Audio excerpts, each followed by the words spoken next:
तो भाई ये जंग स्टूडियो से नहीं जीती जाएगी, जहाँ से जीती जाएगी वहाँ पे हम हैं।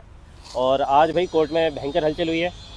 तो बताइए अभी क्या चल रहा है पीआईएल में। जैसे सुनने में आया कोर्ट ने डांट दिया, बच्चों की बात नहीं सुनी, और आगे क्या गुंजाइश है? देखिए, अभी मल्टीपल पीआईएल फाइल हो चुकी है और कोर्ट ने इशू कर दिया है नोटिस। वो बहुत टफ होता है, पर कोर्ट को लगता है कि यहाँ पे बहुत सीरियस ऑफेंस हुआ है, ग्रीवेंसेस बहुत लोगों की है। और एनटीए का देखा जाए तो कहीं से उन्होंने क्लियरली सारी स्टेटमेंट्स नहीं रखी है अपनी। तो 8 जुलाई तक को उनको रिप्लाई मंगवाया है उनसे, एनटीए से। तो उसके आगे अभी प्रोसीजर्स होंगे, पता चलेगा।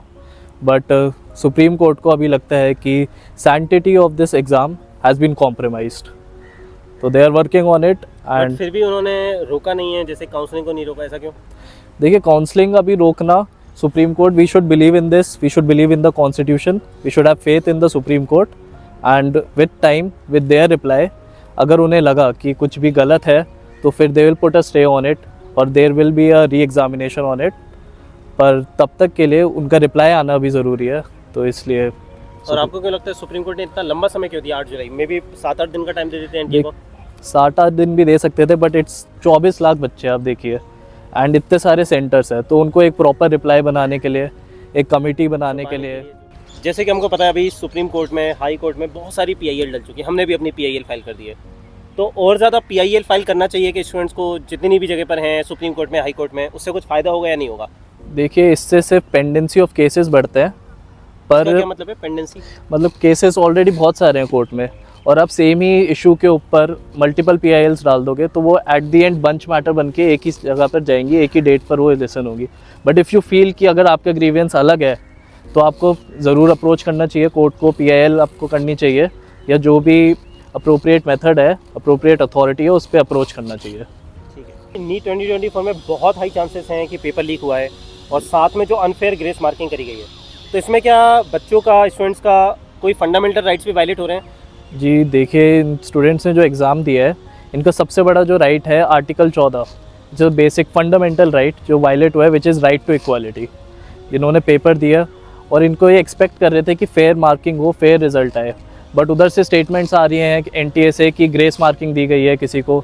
तो एक बहुत बड़ा इनका राइट वायलेट हो रहा है, जिनके इनको पता भी नहीं है किस टर्म्स पे ग्रेस मार्किंग मिली है। And another one is article 21, which is right to liberty, and that's why they are reaching Supreme Court with PILs using article 32, क्योंकि उनको लग रहा है बच्चे समझ रहे हैं their role and they want to know, they are being a really responsible citizen and they want to know कि उनके साथ गलत क्या हुआ है। सुप्रीम कोर्ट में क्योंकि एनटीए के अगेंस्ट बहुत सारी पीआईएल डल चुकी है ना, और ये हम सबको पता है कि अब ये एंड में जाके क्लब हो जाएंगी और एक साथ केस चलेगा, तो फिर किसका लोअर एक्चुअल में केस लड़ रहा होगा? उसके लिए आपके जितने भी रिप्रेजेंटेशंस होंगे, आप देखिए पार्टीज़ बहुत सारे पिटिशनर्स हो जाएंगे फिर एट द एंड, एंड वो अपने रिप्रेजेंटेटिव्स अपॉइंट कर सकते हैं, वो वहाँ पे कोर्ट में रहेंगे एंड सब अपनी पॉइंट रखेंगे कोर्ट में, तो एंड वो सुना जाएगा। एक साथ मतलब अगर वही है कि अगर कॉमन पॉइंट है तो फिर वो कॉमन पॉइंट सब आपस में एक ही जना रिप्रेजेंट कर देगा।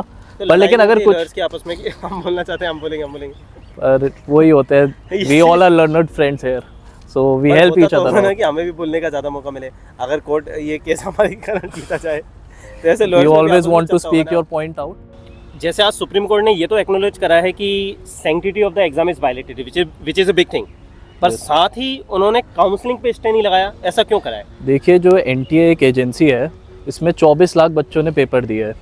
अब इन 24 लाख बच्चों का प्रॉपर, सारे इतने सारे सेंटर्स हैं, उनको प्रॉपर रिप्लाई फाइल करने में विथ प्रॉपर एविडेंस वो अपना रिप्लाई फाइल करेंगे, उसके लिए इनफ टाइम उन्हें दिया है। ये बताओ कितने चांसेस लग रहे हैं हमको कि सुप्रीम कोर्ट सीबीआई इंक्वायरी के लिए मानेगा?